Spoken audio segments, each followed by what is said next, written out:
जय श्री राम दोस्तों, आपका स्वागत है ममता हिंदी कहानियां चैनल में। यहाँ पर आपको मिलेंगी दिल को छू जाने वाली प्रेरणादायक कहानियां।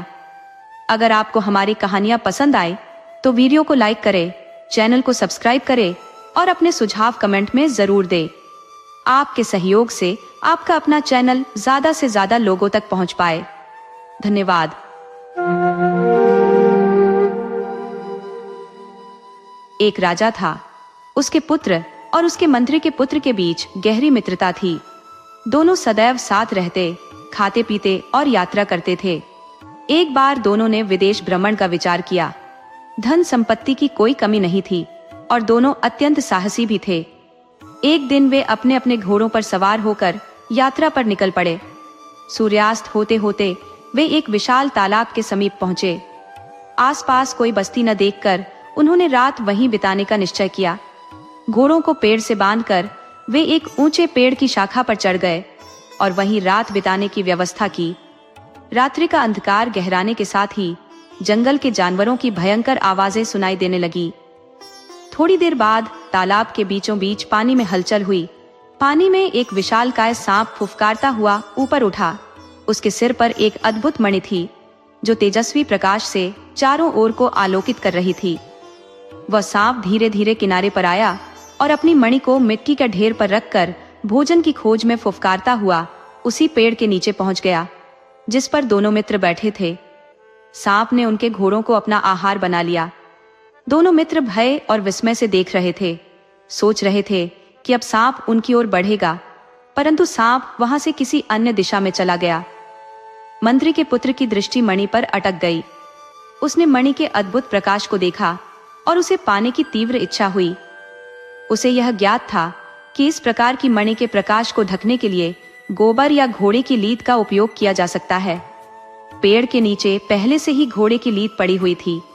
उसने शीघ्रता से पेड़ से उतरकर मणि को लीद से ढक दिया और वापस पेड़ पर चढ़ गया।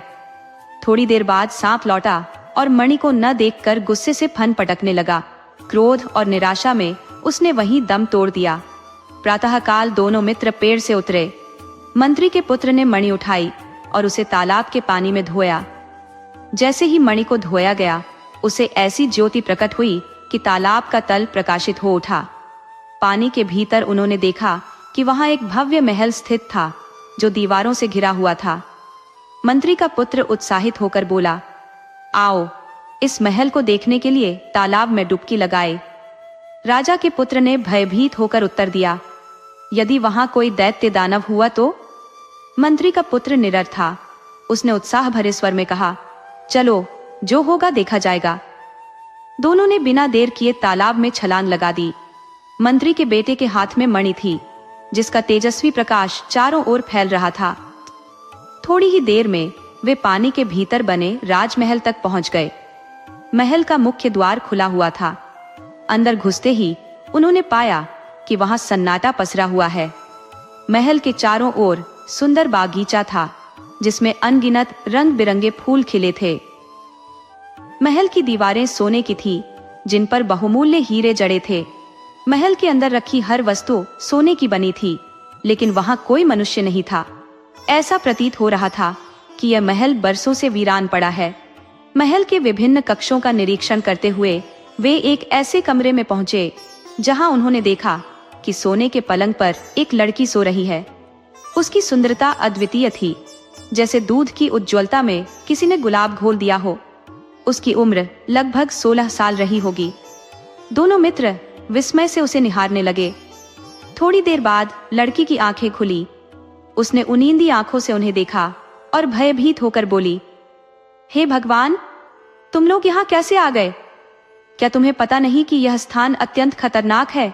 यहाँ एक विशालकाय सांप रहता है। वह जब लौटेगा तो तुम्हें देखते ही निगल जाएगा। हमें पता है, दोनों ने शांत स्वर में जवाब दिया। लड़की ने आश्चर्य से उनकी ओर देखा और घबराते हुए बोली, विश्वास नहीं हो रहा। उस दुष्ट सांप ने मेरे माता पिता, भाई बहनों, नौकर चाकरों, सिपाहियों और पूरे परिवार को खा लिया है। सिर्फ मुझे जिंदा छोड़ा है। तुम लोग यहाँ से जल्दी चले जाओ, वरना वह तुम्हें भी मार डालेगा। मंत्री के पुत्र ने उसे सांत्वना देते हुए कहा, अब वह सांप कभी वापस नहीं आएगा, क्योंकि वह मर चुका है। यह सुनकर लड़की की खुशी का ठिकाना न रहा। वह बार बार उन्हें धन्यवाद देने लगी और कृतज्ञता व्यक्त करते हुए बोली, तुमने मुझे उस भयावह सांप से बचाया। कृपया मुझे इस सुनसान महल में अकेला मत छोड़कर जाओ। दोनों ने उसे भरोसा दिलाया कि वे उसे अकेला नहीं छोड़ेंगे। वे वहीं रुक गए।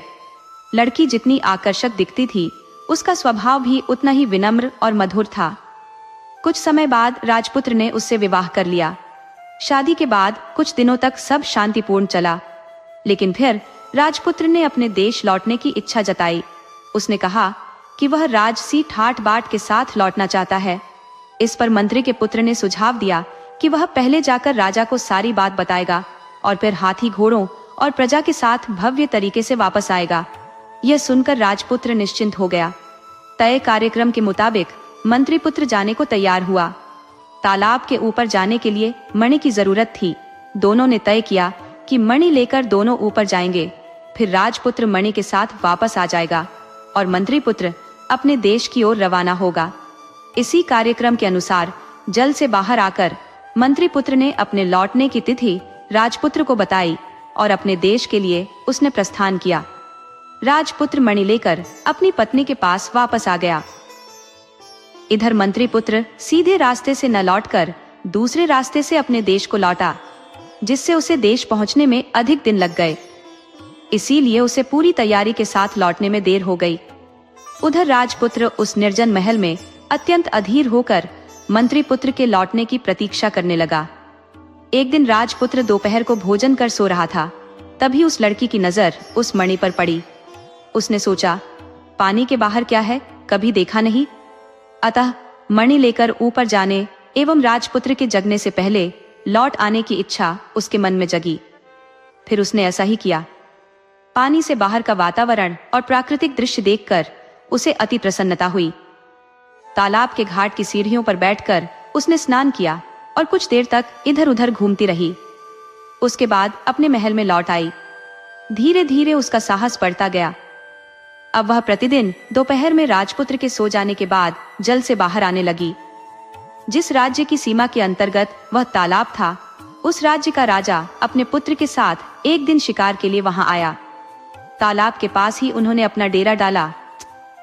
दोपहर को सभी खाने पीने में व्यस्त थे। राजपुत्र घूमते घूमते उसी तालाब के किनारे खड़ा हो गया। एक बुढ़िया वहीं आसपास की सूखी लकड़ियां चुन रही थी।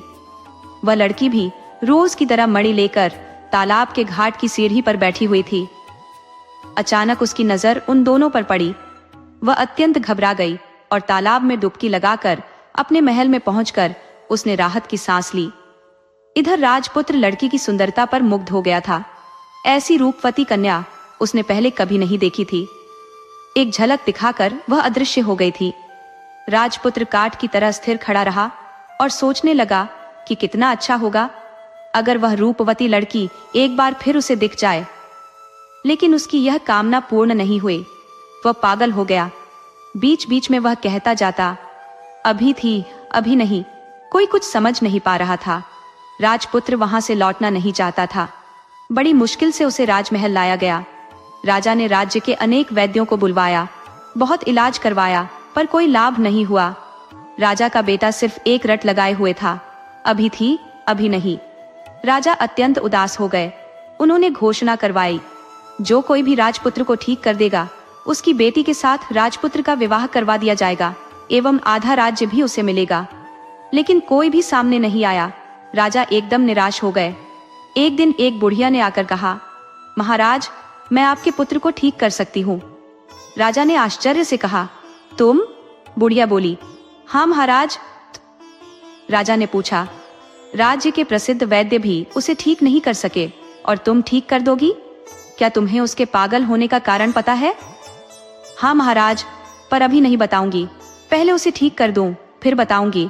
बुढ़िया बोली, ठीक है, पर कितने दिन लगेंगे? राजा ने पूछा। बुढ़िया बोली, अभी नहीं बता पाऊंगी महाराज, पर आपका सहयोग मिला तो आपका बेटा शीघ्र ठीक हो जाएगा। मेरा सहयोग? कैसा सहयोग? राजा ने पूछा। जिस तालाब के किनारे राजपुत्र पागल हुए थे, वहां मेरे लिए एक झोपड़ी बनवा दीजिए। झोपड़ी से कोई 100 कदम दूर आपके अनुचर छिपकर रहेंगे एवं मेरे निर्देश पर कार्य करेंगे। बुढ़िया बोली। राजा ने अनुचरों को आदेश दिया कि वे बुढ़िया के निर्देशानुसार कार्य करें। बुढ़िया फिर बोली, लेकिन महाराज, आप अपने वचन को भूल मत जाइएगा। मैं तो आपके बेटे से विवाह नहीं करूंगी, लेकिन बदले में आपको अपनी बेटी का विवाह मेरे बेटे फकीर चंद से करना होगा। उस बुढ़िया का फकीर चंद नामक एक बेटा था, इसलिए सब उसे फकीर की माँ कहकर बुलाते थे। लेकिन फकीर एकदम पागल था, बीच बीच में घर से भाग जाता था। वह लंगोट धारण करता था और सारे शरीर में राख मल लेता था। जब घर वापस आता तब दरवाजे पर खड़ी माँ के सामने उछल उछल कर नाचता। उसकी बात किसी को समझ में नहीं आती थी। राजा के आदेश से तालाब के किनारे झोपड़ी बना दी गई। 100 कदम की दूरी पर अनुचरों के रहने की भी व्यवस्था कर दी गई। अनुचरों को यही भी आदेश दिया गया कि जब तक बुढ़िया न बुलाए तालाब के किनारे कोई न जाए। बुढ़िया तालाब पर नजर रखने लगी। इधर तालाब के अंदर राजमहल में राजपुत्र अपनी पत्नी के साथ मंत्री पुत्र के आने का इंतजार कर रहा था, लेकिन मंत्री पुत्र का कुछ अता पता नहीं था। उस दिन की घटना के बाद लड़की एक दिन भी तालाब से बाहर नहीं निकली थी। लेकिन भाग्य का लिखा कौन जानता है। एक दिन दोपहर को भोजन के बाद जब राजपुत्र सोने के लिए गया, वह लड़की मणि हाथ में लेकर तालाब से बाहर निकली और इधर उधर देखने के बाद पक्के घाट पर बैठ गई। बुढ़िया को इसी अवसर की प्रतीक्षा थी। वह बोली, रूप की रानी बेटी, आओ मैं तुम्हें नहला देती हूँ। लड़की ने कोई आपत्ति नहीं की। बुढ़िया उसके पास आकर बैठ गई। मणि को उसके हाथ में देखकर बोली, अरे उसे हाथ में क्यों ले रखा है, पानी में गिर सकती है, घाट के ऊपर ठीक से रख दो। बुढ़िया ने मौका देखकर मणि को अपनी अंटी में छिपा लिया और अनुचरों को इशारा किया। अनुचरों ने लड़की को पकड़ लिया और उसे राज दरबार में पेश किया। लड़की को देखते ही राजपुत्र बोल उठा, मिल गई, मिल गई, वह तो मिल गई। राजपुत्र का पागलपन दूर हो गया। राजा की खुशी का ठिकाना नहीं रहा। उसने अपने बेटे से उसकी शादी करनी चाहिए तो वह लड़की बोली, महाराज, तालाब के अंदर महल में मेरे पति हैं। मैंने व्रत लिया है कि 1 वर्ष तक किसी दूसरे पुरुष का मुंह भी नहीं देखूंगी, इसीलिए अभी विवाह संभव नहीं है। ये सुनकर राजा उदास हो गए, पर कोई उपाय न देखकर साल भर तक प्रतीक्षा करने का उन्होंने निश्चय किया। उधर मंत्री पुत्र सारी व्यवस्था कर उसी तालाब के किनारे हाथी, घोड़ों एवं अनुचरों के साथ पहुंचा। तालाब के किनारे आम के बगीचे में तंबू तानकर तालाब की ओर एकटक देखता रहा। हालांकि निर्दिष्ट समय बीत गया था, किंतु मंत्री पुत्र को आशा थी कि राजपुत्र अवश्य बाहर आएंगे, परंतु राजपुत्र और उसकी पत्नी जल से बाहर नहीं निकले। मंत्री पुत्र ने सोचा, निश्चय ही कोई घटना घटी है, लेकिन पातालपुरी तक कैसे पहुंचा जाएगा। वह जानता था कि सांप की मणि के बगैर वहां तक पहुंचना असंभव है। इधर व्रत की अवधि समाप्त होने वाली थी। राजा ने अपने पुत्र के साथ उस लड़की के विवाह की तैयारियां शुरू कर दी। हलवाइयों ने पकवान बनाना शुरू कर दिया। नगर में घर द्वार सजाए जाने लगे। सिंहद्वार पर नौबत बैठी। राजमहल में शहनाई बजने लगी। मंत्री पुत्र ने पास के नगर से आने वाली शहनाई की आवाज को सुना। एक राहगीर से पूछने पर उसने उसे बताया कि एक झलकन्या से इस देश के राजकुमार का विवाह होने जा रहा है, उसी की तैयारियां चल रही हैं। मंत्री पुत्र सारी बात समझ गया। उसने तय किया कि पहले नगर जाकर वह सारी बातों का पता लगाएगा। वह नगर की ओर चल पड़ा। उसने एक ब्राह्मण के घर में शरण ली। ब्राह्मण ने उसका आदर सत्कार किया, भरपेट भोजन कराया। विश्राम के बाद मंत्री पुत्र ने पूछा, हे ब्राह्मण देवता, कृपया बताइए, नगर में इतनी तैयारियां क्यों की जा रही हैं? ब्राह्मण बोला, लगता है तुम इस नगर में नए आए हो। नगर के निकट जंगल में एक तालाब है, वहां से एक अपूर्व सुंदर जलकन्या को पकड़कर लाया गया है। कल राजपुत्र के साथ उसका विवाह होगा, इसीलिए नगर में इतनी रौनक है। ये तो बड़ी अद्भुत बात है, ऐसा तो मैंने कभी नहीं सुना।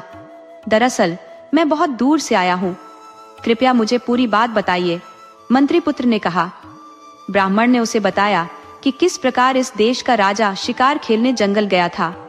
वहां उसका पुत्र पागल हो गया और एक बुढ़िया ने एक झलकन्या को पकड़कर किस तरह उसे ठीक किया।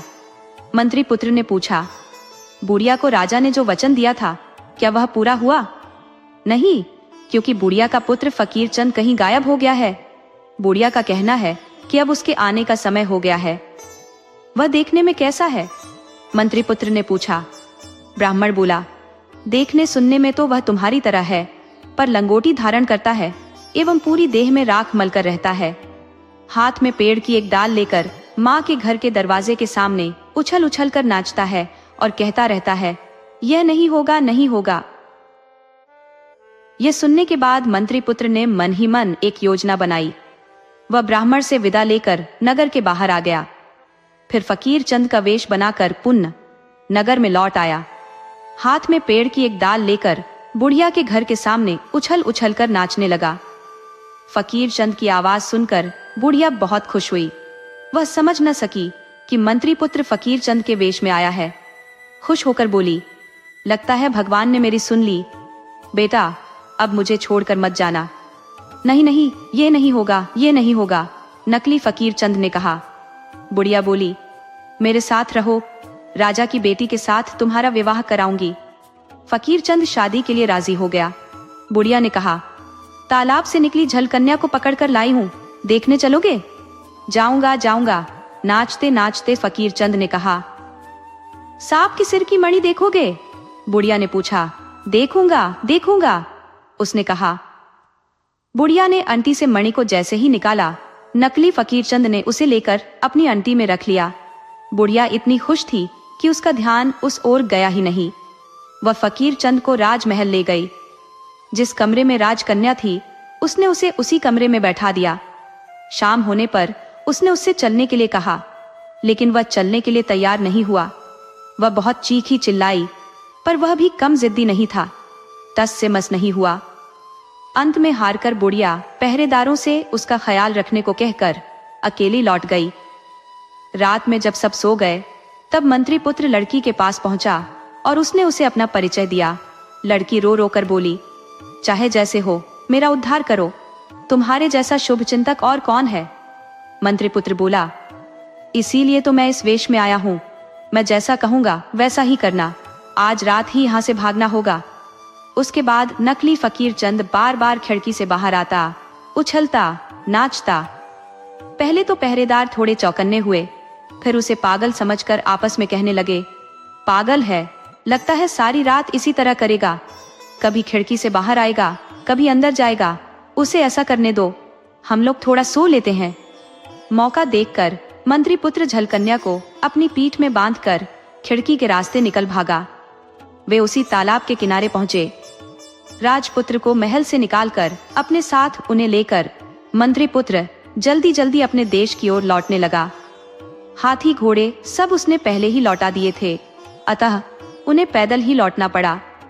पहाड़, नदी, जंगल पार करते हुए वे अपने देश की ओर बढ़ने लगे। इसी तरह कई दिन बीत गए। कोई आबादी उन्हें दिखाई नहीं पड़ी। एक विशाल बरगद के पेड़ के नीचे एक रात उसने विश्राम करने का निश्चय किया। थके होने के कारण राजपुत्र एवं उसकी पत्नी गहरी नींद में सो गई। मंत्री पुत्र पहरा देने के लिए जगा रहा। उस पेड़ पर एक चढ़ा और चिड़ी का बसेरा था। मंत्री पुत्र ने दोनों को बातें करते हुए सुना।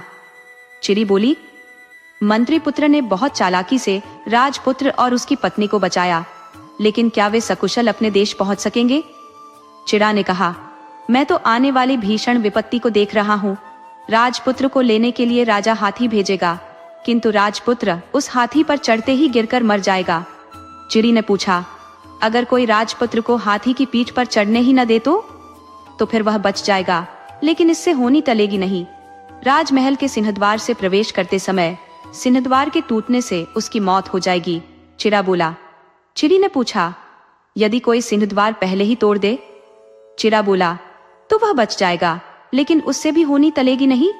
राजपुत्र के बहुत दिनों बाद देवकन्या जैसे पुत्र वधू के साथ लौटने की खुशी में राजा एक भोज देंगे। राजपुत्र की थाली में मछली का सिर परोसा जाएगा। उसे खाते ही गले में अटक जाने से राजपुत्र की मृत्यु हो जाएगी। यदि कोई उस सिर को हटा दे तो? चिड़ी ने पूछा। तब वह बच जाएगा, लेकिन फिर भी उसकी विपत्ति नहीं चलेगी। रात में जब राजपुत्र सोने जाएगा, तब एक विषधर सांप उसे डंस लेगा। चिड़ा बोला, यदि कोई छिपकर सांप के टुकड़े टुकड़े कर दे तो? चिड़ी ने पूछा। फिर तो वह बच जाएगा, किंतु जो मनुष्य सांप को मारेगा, वह अगर आज ही ये बातें राजपुत्र को बता देगा तो वह स्वयं सफेद पत्थर की मूर्ति बन जाएगा। चिड़ा बोला, इससे बचने का कोई उपाय है? चिड़ी ने पूछा, है। अगर राजपुत्र अपनी पहली संतान को काटकर उसके रक्त को मूर्ति पर लगाएगा तो वह फिर जीवित हो उठेगा। चिड़ा बोला। सुबह हो गई, सूर्य आसमान में चमकने लगा। मंत्री पुत्र ने चिढ़ा और चिड़ी की और बातचीत नहीं सुनी थी। उन लोगों ने आगे की यात्रा आरंभ की। कुछ दूर जाने के बाद उन्होंने देखा कि राजा ने उन लोगों के लिए हाथी, घोड़े और पालकी भेजी है। राजपुत्र हाथी पर बैठने ही वाला था कि उसी समय मंत्री पुत्र ने उसे रोकते हुए कहा, मैं हाथी पर जाऊंगा, तुम घोड़े पर चढ़ो। राजपुत्र नाराज हुआ, पर उसने कुछ कहा नहीं। उसने मन ही मन सोचा, आखिर मंत्री पुत्र के कारण ही तो मैं अपनी पत्नी के साथ घर लौट रहा हूँ। नगर में प्रवेश करने के बाद राजमहल का सजा हुआ खूबसूरत सिंह द्वार नजर आया, लेकिन मंत्री पुत्र ने उस द्वार को तोड़ दिया। राजपुत्र का मन अत्यंत उत्तेजित हुआ, पर वह चुप रहा। भोजन के समय जब राजपुत्र की थाली में मछली का सिर परोसा गया, तब मंत्री पुत्र ने झट से उस सिर को उठाकर अपने मुंह में डाल लिया। भोजन के बाद मंत्री पुत्र ने राजपुत्र से कहा, मैं घर जा रहा हूं, मुझे अनुमति दीजिए। मंत्री पुत्र के व्यवहार से राजपुत्र इतना खिन्न हो चुका था कि उसने अनुमति देने में देर नहीं की। लेकिन मंत्री पुत्र घर नहीं गया, वह राजपुत्र के पलंग के नीचे छुप गया। राजपुत्र और उसकी पत्नी के सोने के बाद आधी रात को उसने देखा कि एक विषधर नाग फन उठाए हुए कमरे में आ रहा है। सांप जैसे ही राजपुत्र को डसने को उद्यत हुआ, मंत्री पुत्र ने तलवार से उसके टुकड़े टुकड़े कर दिए। उन्हें राजकन्या के पानी के बर्तन में छुपाने लगा तो बर्तन लुढ़क गया। आवाज सुनकर राजकन्या उठ बैठी। मंत्री पुत्र को शयन कक्ष में देखकर वह चिल्ला उठी। राजपुत्र भी जाग गया। पलंग के पास रखी तलवार को उठाकर जैसे ही मंत्री पुत्र को मारने उठा, मंत्री पुत्र बोल उठा, विश्वास करो मित्र, तुम्हारी जान बचाने के लिए ही मैंने यह सब किया है, फालतू बातें मत करो। पातालपुरी को छोड़ने के बाद से ही मैं तुम्हारे आचरण में परिवर्तन देख रहा हूं, राजपुत्र ने क्रोधित होकर कहा। मंत्री पुत्र ने अत्यंत शांत भाव से कहा, तुम्हें बचाने के लिए ही मैंने यह सब किया है, इसके अतिरिक्त मेरे पास और कोई चारा नहीं था। राजपुत्र बोला, सच बात क्यों नहीं बोल रहे हो? बोलो, किसने तुम्हारा मुंह बंद कर रखा है? मेरे भाग्य ने। अगर मैंने सच बता दिया तो पत्थर की मूर्ति बन जाऊंगा। यदि तुम मुझे बचाना चाहोगे तो तुम्हें अपनी पहली संतान की बलि चढ़ाकर उसके रक्त से मुझे नहलाना होगा, मंत्री पुत्र ने कहा। परंतु राजपुत्र का क्रोध शांत नहीं हुआ। उसने कहा, मुझे बेवकूफ मत समझो, घुमा फिराकर बात मत करो, इससे कोई लाभ नहीं होगा। सच क्या है बताना ही होगा। तब दुखी होकर मंत्री पुत्र ने चिढ़ा एवं चिड़ी से सुनी सारी बातें उसे बताई। मंत्री पुत्र जैसे जैसे उसे बताने लगा, वैसे वैसे उसके शरीर का एक एक अंग सफेद पत्थर का होने लगा। अंतिम बात बताते ही वह पूरी तरह सफेद मूर्ति में बदल गया। तब राजपुत्र को बहुत पछतावा हुआ और वह अपने मित्र के लिए कुछ भी करने को तैयार हो गया। कुछ दिनों बाद राजपुत्र को एक सुंदर सा पुत्र हुआ। उस पुत्र को देखकर वह अत्यंत पुलकित होता, लेकिन कमरे के एक कोने में रखी मंत्री पुत्र की मूर्ति को देखकर उसका हृदय हाहाकार कर उठता। राजपुत्र एवं उसकी पत्नी ने निश्चय किया कि मंत्री पुत्र को बचाने के लिए वे अपने पुत्र का बलिदान कर देंगे। संतान के खून से सफेद पत्थर की मूर्ति को नहलाते ही मंत्री पुत्र जीवित हो उठा। राजपुत्र ने मंत्री पुत्र को हृदय से लगा लिया, लेकिन राजपुत्र ने बेटे के कटे शरीर को देखकर मंत्री पुत्र का हृदय फटने लगा। कैसे उसे जीवित किया जाए वह सोचने लगा। उसे ध्यान आया कि उसकी पत्नी को मां काली की सिद्धियां प्राप्त थी। मंत्री पुत्र राजपुत्र के बेटे के कटे शरीर को उसके पास ले गया। मां काली की कृपा से राजपुत्र का बेटा जी उठा। पुत्र को जीवित देखकर राजपुत्र एवं उसकी पत्नी की खुशी का ठिकाना न रहा। उसके बाद सभी के दिन सुखपूर्वक बीतने लगे। दोस्तों, आपको कहानी कैसी लगी अपने सुझाव कमेंट करना न भूले। तो चलिए आज की अगली कहानी शुरू करते हैं।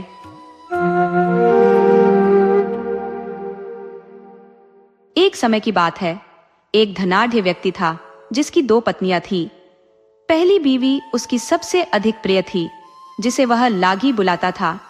दूसरी बीवी, जिसे वह तिरस्कार पूर्वक अलागी कहता, अपनी बेटी के साथ अलग थलग जीवन व्यतीत कर रही थी। बड़ी बीवी की साजिशों और लगातार झगड़ों के चलते उसने अलागी और उसकी बेटी को घर के पिछवाड़े बनी एक झोपड़ी में भेज दिया। अलागी और उसकी बेटी चंपावती बड़ी मुश्किलों से अपना जीवन व्यतीत करने लगी। चंपावती, जो सरल स्वभाव और मनमोहक गुणों की धनी थी, एक दिन अपने पिता के आदेश पर धान के खेतों की रखवाली के लिए भेजी गई। वह रोजाना एक ऊंचे मचान पर बैठकर चिड़ियों को उड़ाती और खेतों की निगरानी करती। दिन ऐसे ही बीतते गए।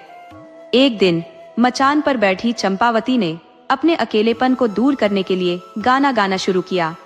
बटेरो, यहाँ से उड़ जाओ, मेरे धान को मत खाओ, तुम्हें भुने चावल दूंगी, बस मेरी फसल को छोड़ जाओ। जैसे ही उसके स्वर हवा में तैरते, जंगल से किसी ने जवाब दिया, मैं धान खाऊंगा, चावल भी लूंगा और चंपावती से ब्याह कर उसे अपने घर ले जाऊंगा। ये सुनकर चंपावती चौंक गई।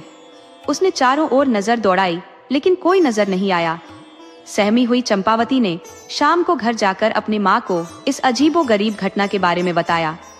अगले दिन माँ उसकी बात पर यकीन करने के लिए खुद उसके साथ खेत पर गई।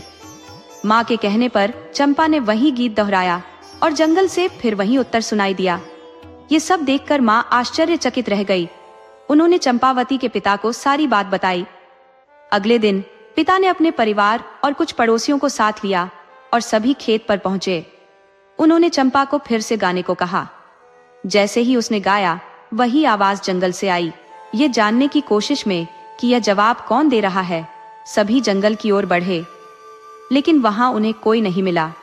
चंपावती के पिता ने आवाज की दिशा में देखा और पुकारा, अगर तुम सच में मेरी बेटी से विवाह करना चाहते हो तो सामने आओ, मैं वादा करता हूँ कि तुम्हारी शादी कर दूंगा। ये सुनकर एक विशाल अजगर जंगल से बाहर आया।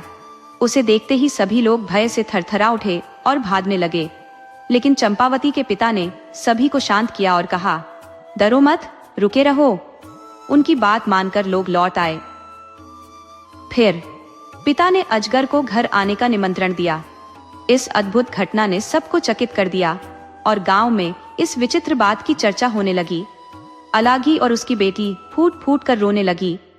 अलागी ने अपने पति से गुहार लगाई कि वह चंपावती की शादी उस भयानक अजगर से न करे, मगर लागी की चालाकियों के चलते उसने चंपावती का विवाह अजगर के साथ करा दिया। शादी के बाद उसने उनके रहने के लिए एक अलग घर भी बनवा दिया। लागी इस सोच में मग्न थी कि अजगर रात में चंपावती को खा जाएगा। अजगर को चंपावती के साथ एक ही कमरे में बंद कर दिया गया। घबराई हुई चंपावती रात भर ईश्वर से प्रार्थना करती रही। अगले दिन सुबह जब अलागी डरते डरते कमरे में गई तो उसने देखा कि उसकी बेटी सोने के गहनों से लदी हुई है और अजगर का कहीं अता पता नहीं। माँ ने जैसे ही चंपावती को जगाया तो उसे भी खुद को सोने से सजी धजी देखकर विश्वास नहीं हुआ। उधर जब पिता और लागी यह देखने पहुंचे कि अजगर ने चंपावती को खा लिया होगा, तो चमकते हुए गहनों में लिपटी बेटी को देखकर दोनों की आंखें फटी की फटी रह गईं। ये नजारा देखकर लालची लागी के मन में ईर्ष्या का तूफान उठ खड़ा हुआ। उसने अपने पति से जिद की कि वह उसकी बेटी के लिए भी ऐसा ही अजगर ढूंढ कर लाए। पति ने गांव के कुछ लोगों को साथ लिया और जंगल में अजगर की तलाश में निकल पड़ा। एक बड़ा अजगर पकड़कर वह घर ले आया। अब लागी ने अपनी बेटी की शादी भी उस अजगर से करवा दी। उसकी बेटी को भी उसी तरह अजगर के साथ कमरे में भेज दिया गया। लागी ने पूरी रात यह सोचते हुए बिताई कि उसकी बेटी सुबह सोने के गहनों में लिपटी नजर आएगी, लेकिन रात पर वह कमरे के बाहर ही चौकन्नी बैठी रही। कमरे के भीतर अजगर ने धीरे धीरे लड़की को निगलना शुरू कर दिया। लड़की ने अपनी माँ को आवाज दी, माँ, मेरे पैरों में कुछ गुदगुदी हो रही है। माँ ने उत्साहित होकर कहा, बिटिया, मेरा दामाद तुम्हें पाजेब पहना रहा है। थोड़ी देर बाद अजगर उसकी कमर तक पहुंच गया। लड़की ने फिर आवाज लगाई, माँ, मेरी कमर में कुछ अजीब सा महसूस हो रहा है। माँ बोली, बिटिया, मेरा दामाद तुम्हें सुंदर कमरबंद पहना रहा है। इसके बाद अजगर उसकी छाती तक पहुंच गया। लड़की ने घबराकर कहा, माँ, मेरी छाती में कुछ गुदगुदी हो रही है।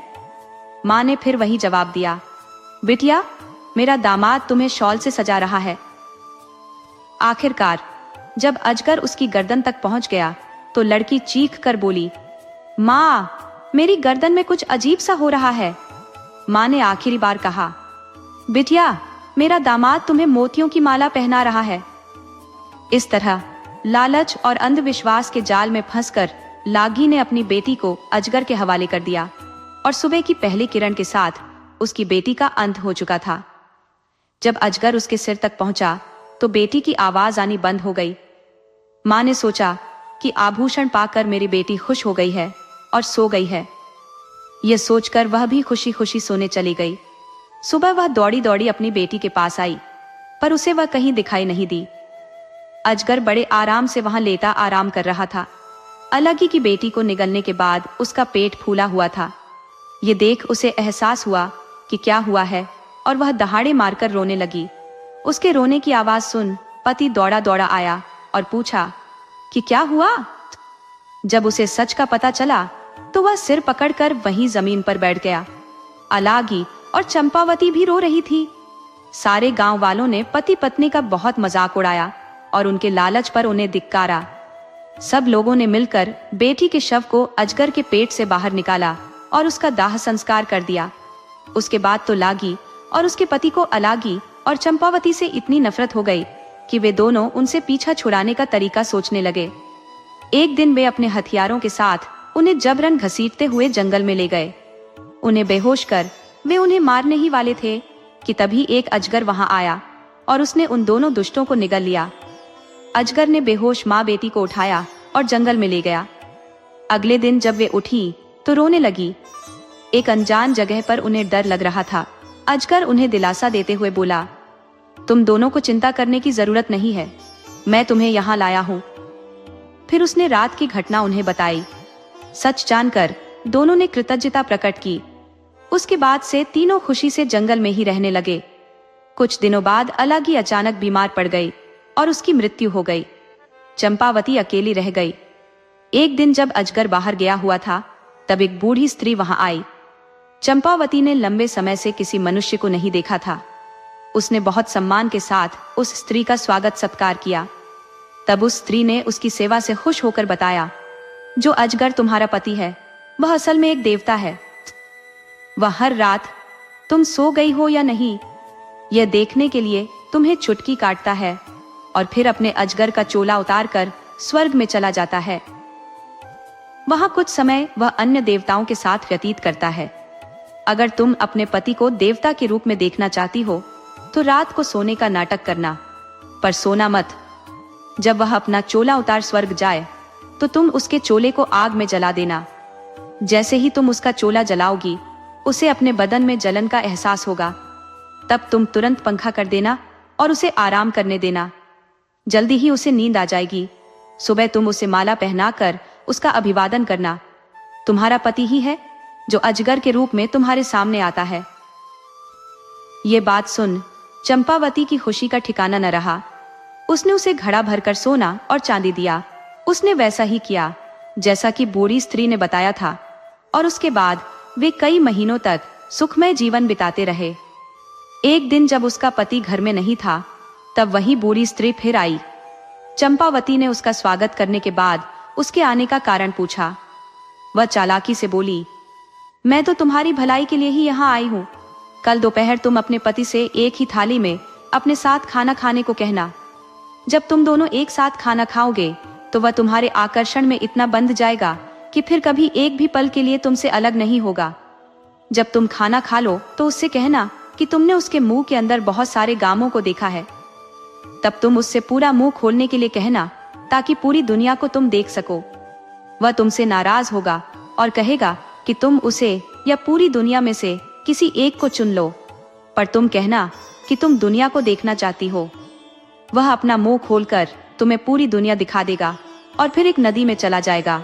वह तुमसे कहेगा कि वह तुमसे अब 6 महीने बाद मिलेगा, पर उसकी बातों में मत आना। तुम नदी के तट पर बैठी रहना। कुछ क्षण बाद तुम उसे वापस आते देखोगी। यह सुन चंपावती ने पहले की ही तरह उस स्त्री को सोना चांदी देकर विदा किया। अपनी धूर्तता पर प्रसन्न होते हुए वह बूढ़ी स्त्री वहां से चली गई। अगले दिन चंपावती अपने पति के साथ एक ही थाली में खाना खाने बैठी। उसके पति ने कहा, तुम आज कुछ अजीब व्यवहार कर रही हो, तुम्हारे इरादे मुझे ठीक नहीं लग रहे हैं। खाना खाने के बाद उसने अपने पति से पूरी दुनिया दिखाने को कहा तो वह बोला, फिर तुम मुझे कभी नहीं देख पाओगी। पर वह तो अपनी जिद पर अड़ी थी। तब हार कर पति नदी के पास गया और उससे पूछा, दुनिया देखने के लिए क्या तुम मुझे भी छोड़ने को तैयार हो? वह बोली, मुझे दोनों चाहिए, दुनिया भी देखनी है और आप भी चाहिए। उसके पति ने अपना मुंह खोलकर उसे दुनिया दिखाई और उसे सोने की अंगूठी देते हुए बोला, जिस बूढ़ी स्त्री के कहने पर तुम ये सब कर रही हो वह मेरी माँ की नौकरानी है। मेरी माँ एक नरबक्षी है। उसने मेरे लिए जिस लड़की को चुना था उससे शादी न कर मैंने तुमसे की। वह तुम्हें मुझसे अलग करना चाहती है ताकि वह तुम्हें खा सके। अपने षड्यंत्र में कामयाब होने के लिए उस बूढ़ी स्त्री ने तुम्हें धोखा दिया है। उन्हें लगता कि अगर मेरी माँ तुम्हें खा जाएगी तो मैं उनकी चुनी हुई लड़की से विवाह कर लूंगा। इसलिए मैं तुम्हें यह सोने की अंगूठी दे रहा हूँ, इसे संभाल कर रखना। अगर यह तुम्हारे पास रहेगी तो कोई भी बुरी ताकत तुम्हें नुकसान नहीं पहुंचा सकेगी। अगर अंगूठी तुमसे खो गई तो तुम मुसीबतों में घिर जाओगी। इस अंगूठी के प्रभाव से तुम मुझे 6 साल बाद मेरी माँ के घर मुझे पाओगी। अब मुझे जाना होगा, सावधान रहना और इस अंगूठी को खोना मत। ये कहकर पति नदी में चला गया। चंपावती को अपनी गलती का एहसास हुआ और वह रोने लगी। जंगल में घूमते घूमते वह रोती रही और अंगूठी को सीने से लगाए 6 साल बीतने का इंतजार करने लगी। उसके पति की मां ने उसे कई तरह से छलने की कोशिश की, पर अंगूठी ने उसकी रक्षा की। 6 वर्ष बीत चुके थे और अचानक एक दिन चंपावती की मुलाकात अपने पति से हुई। वे फिर से साथ रहने लगे, लेकिन उसकी सास यह देखकर क्रोधित हो उठी। जैसे ही चंपावती अपने पति से मिली, उसकी अंगूठी गायब हो गई। पर चूंकि उसका बेटा चंपावती के साथ था, इसीलिए सास उसको किसी तरह से नुकसान नहीं पहुंचा पाई। एक दिन उसने एक पत्र लिखा, ये मेरी सबसे बड़ी दुश्मन है, इसे खत्म कर दो, पर इसके मांस का एक टुकड़ा मुझे भेज देना। उसने वह पत्र चंपावती को दिया और उसे एक राक्षस के पास भेज दिया। सास के आदेश का पालन करने के लिए पति को बिना बताए वह उस राक्षस को पत्र देने चली गई। जब पति घर आया तो उसे कुछ शक हुआ और वह चंपावती के पीछे पीछे गया। उसने उसके हाथ से पत्र छीन लिया और उसे पढ़ा। पत्र पढ़कर उसका गुस्सा 7वें आसमान पर पहुंच गया। वह घर गया और बिना कुछ कहे उसने अपनी माँ के प्राण ले लिए। उसके बाद वे दोनों दानवों के उस गांव को छोड़कर चले गए। दूसरे नगर में जाकर अपनी गृहस्थी बसाई और खुशी खुशी रहने लगे। दोस्तों, आपको कहानी कैसी लगी अपने सुझाव कमेंट करना न भूले। तो चलिए आज की अगली कहानी शुरू करते हैं।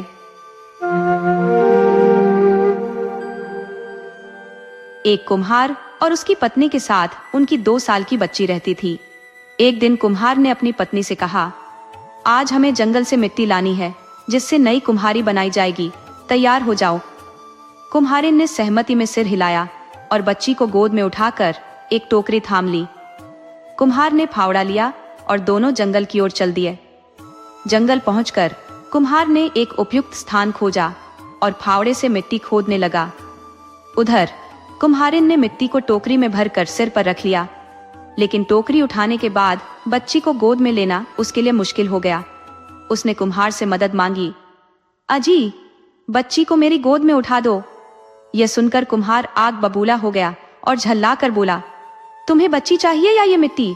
अगर तुम इसे नहीं संभाल सकती तो यहीं रुको, मैं जा रहा हूं। कुम्हार गुस्से में पत्नी और बच्ची को वहीं छोड़कर चला गया। कुम्हारिन के मन में डर था कि खाली हाथ घर लौटने पर कुम्हार उसे मारेगा। उसने बच्ची को वहीं छोड़ दिया और सिर पर मिट्टी की टोकरी रखकर घर की ओर चल दी। उधर अकेली बच्ची जंगल के सन्नाटे में सहमी हुई जोर जोर से रोने लगी। उसके मासूम आंसुओं को सुनने वाला वहां कोई नहीं था। जैसे जैसे शाम गिरती गई, बच्ची का रोना और तेज हो गया। तभी उस ओर से भगवान की कपिला गायों का झुंड गुजर रहा था। मासूम की करुण आवाज उनके कानों तक पहुंची। गायों ने रुककर इधर उधर देखा और आवाज के स्रोत का पीछा करते हुए बच्ची तक पहुंच गई। उन्होंने देखा कि एक नन्ही सी जान जंगल के बीच अकेली बैठी फूट फूट कर रो रही है। यह देखकर गायों का दिल पसीज गया। एक गाय बोली, कैसा निर्दयी होगा जिसने इस मासूम को यहाँ छोड़ दिया। गायों ने उसे बड़े प्यार से चाटा। झुंड में एक दुधारू गाय थी जिसने बच्ची को दूध पिलाया। दूध पीकर और गायों के लाड़ प्यार से बच्ची का रोना थम गया। वह धीरे धीरे खेलने लगी। गायें उसे वहीं छोड़कर रात में अपने गोठ लौट गई। अगली सुबह फिर वे बच्ची के पास पहुंची, उसे दूध पिलाया, दुलार किया। यह सिलसिला हर रोज चलने लगा। सुबह शाम गायें आकर बच्ची की देखभाल करती और उसे अपने स्नेह से सुरक्षित रखती। ऐसा क्रम कुछ समय तक चलता रहा। ताजा और गर्म दूध का सेवन करते हुए वह बच्ची दिनों दिन स्वस्थ होती गई। उसका कद तेजी से बढ़ने लगा। अब वह उन गायों को अपनी मां समझने लगी थी। गायों की रंभाने की आवाज सुनते ही वह तुरंत उनकी ओर दौड़ जाती और उनसे लिपट कर बैठ जाती। थोड़े ही दिनों में वह बड़ी हो गई और गायों के साथ जंगल में घूमने लगी। सभी गायें उसकी देखभाल करती थी। जंगली जानवर जैसे शेर या बाघ उसे हानि न पहुंचाए, इस डर से वे सब चरते हुए एक गोल घेरा बनाकर खड़ी रहती थी और बच्ची को उस घेरे के अंदर सुरक्षित रखती थी। समय बीतता गया। महीनों और वर्षों के बाद वह बच्ची 10 साल की हो गई। सभी गायों ने विचार किया, अब इसका जंगल में खुले में रहना उचित नहीं है। वे उसे अपनी गोठ में ले आई और उसे समझाते हुए बोली, बेटी, अब तुम्हें गोठ के अंदर ही रहना होगा, बाहर मत जाना। शाम को जब हम जंगल से लौटेंगी तो तुम्हारे लिए भोजन लाएंगी।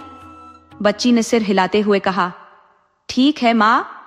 अब वह दिन भर गोठ में ही रहती और शाम को गाय उसके लिए रसदार फल और मीठे जंगली खजूर लाती।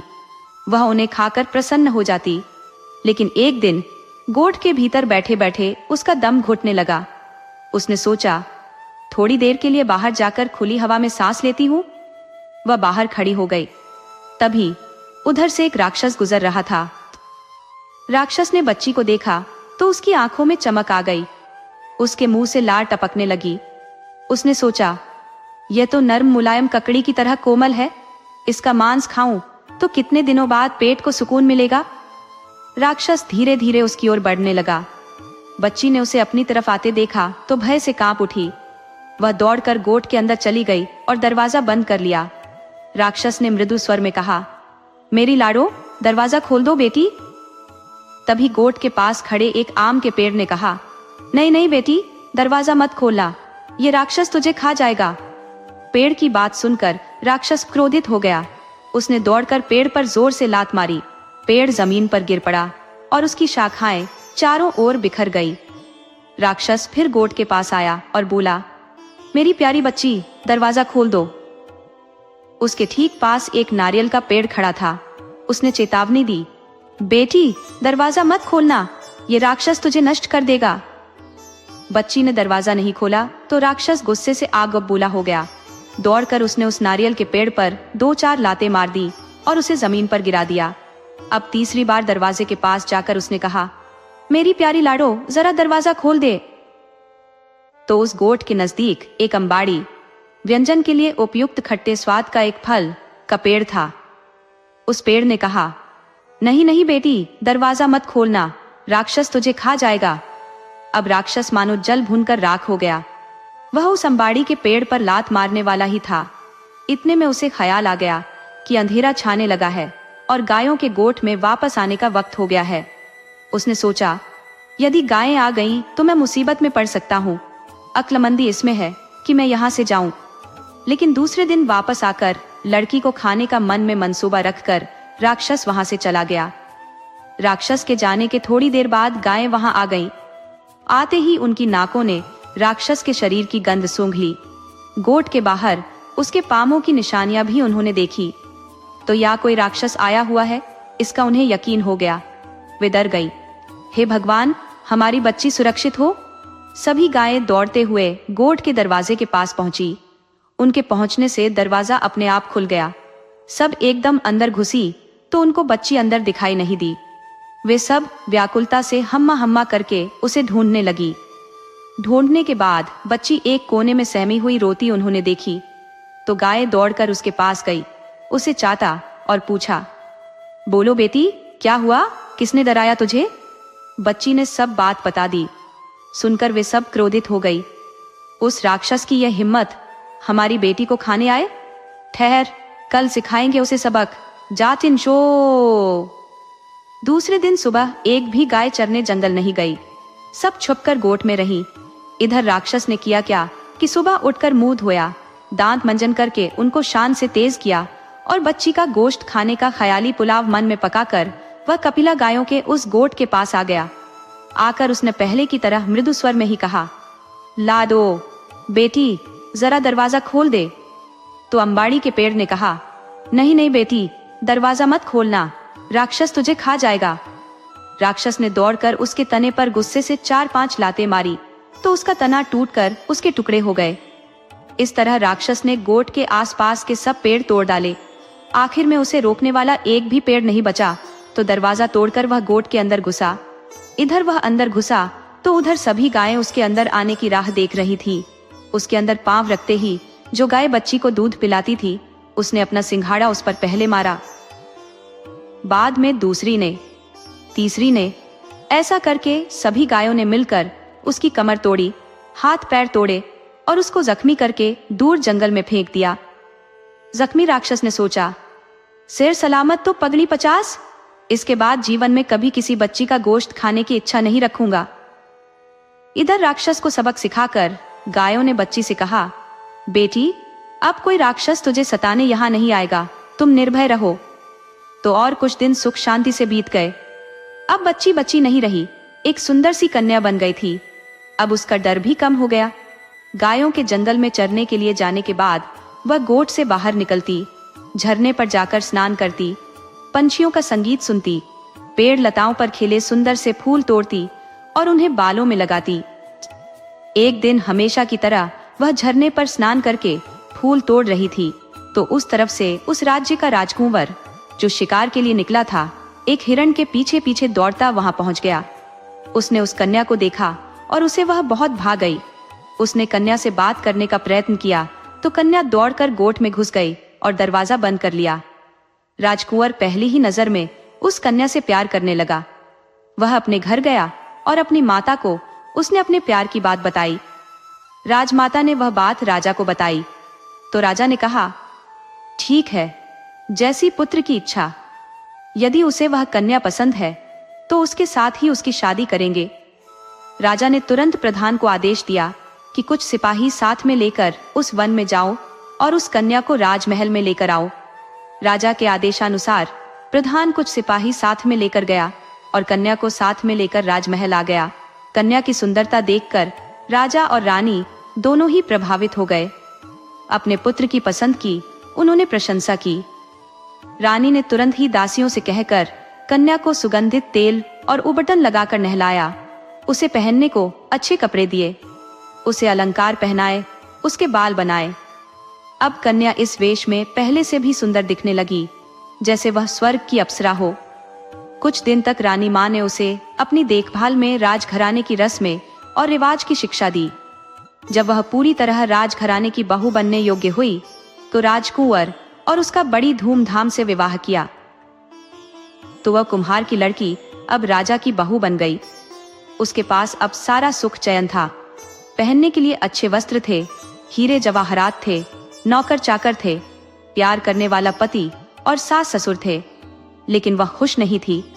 उसे अपनी गौ माताओं की बहुत याद आती थी, इसलिए सारा सुख होते हुए भी वह दुखी थी। राजकुंवर के ध्यान में वह बात आ गई। उसने उसे पूछा, तुम्हें क्या दुख है, क्यों तुम ऐसी गुमसुम बैठती हो? उसने कहा, मुझे मेरी माताओं के पास लेकर चलो। राजकुंवर ने पूछा, कौन है तुम्हारी माता? मेरी माताएं हैं गौएं। गायें। राजकुमार चकित हो गया। उस पर कन्या ने उसे सारी कथा सुनाई। सुनकर उसने कहा, ठीक है, मैं तुम्हें तुम्हारी माताओं के पास लेकर चलता हूं। दूसरे ही दिन राजकुमार कन्या को यानी अपनी पत्नी को उस जंगल में लेकर गया तो कन्या को देखकर सब गायें दौड़कर उसके पास आ गई। कन्या भी दौड़कर उनके गले चिपक गई। गायों ने उसे ममता से चाटा, कन्या ने भी उन्हें प्यार से सहलाया। जिस कपिला गाय ने उसे अपना दूध पिलाया था, उससे तो वह बहुत देर तक चिपककर सिसकने लगी। कुछ देर के बाद गायें उठकर जंगल में चली गई। और राजकुंवर अपनी पत्नी को लेकर राजमहल वापस आ गया। आते वक्त उसने एक काम किया, अपने सिपाहियों को वहां का गोट तोड़ने का आदेश दिया।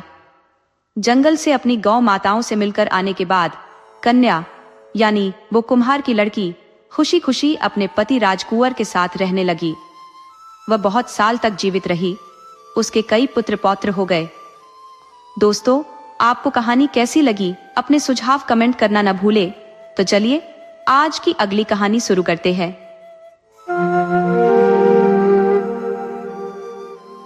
किसी भी परिवार में यदि बेटा न हो तो यह अनेक लोगों के लिए एक असहनीय पीड़ा और सामाजिक दबाव का कारण बन जाता है।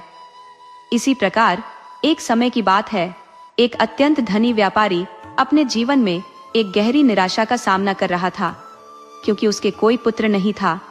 उसकी चिंताएं लगातार इस बात पर केंद्रित रहती कि उसके परिवार का नाम आगे कैसे बढ़ेगा, उसका विशाल व्यापार कौन संभालेगा और वह अपनी संपत्ति किसे सौंप कर जाएगा। हर पल उसके विचारों में यही प्रश्न गूंजते थे। उसका अकेला उत्तर उसकी विवश आत्मा से निकलता, मेरे पास कोई बेटा नहीं है। ये वाक्य उसकी निराशा का पर्याय बन चुका था। व्यापारी ने हर विधि अपनाई, उसने समय अनुसार प्रार्थनाएं की, विधि पूर्वक व्रत रखे और दान पुण्य भी किया, परंतु ऐसा प्रतीत होता था कि ईश्वर ने उसकी प्रार्थनाओं पर ध्यान नहीं दिया। उसकी अनुभूति यह थी कि भगवान उसके दुख से उदासीन थे। लेकिन भगवान के विचार मनुष्य के विचारों से भिन्न होते हैं। उनकी इच्छा ने समय के साथ एक नया मोड़ लिया और व्यापारी को एक पुत्र का सौभाग्य प्राप्त हुआ। उसका नाम हाईबंद रखा गया। जब हाईबंद 5 वर्ष का हुआ तो व्यापारी ने उसे शिक्षा दिलानी शुरू की। 10 वर्ष की उम्र तक वह नियमित रूप से पढ़ाई करता रहा। एक दिन व्यापारी अपनी दुकान की खिड़की के पास बैठा था। तभी उसने देखा कि 2 लड़के पुराने फटे चिथड़े कपड़े पहने सड़क पर से गुजर रहे थे। उनकी दयनीय दशा देखकर उसने उन्हें बुलाया और उनके हालात पूछे।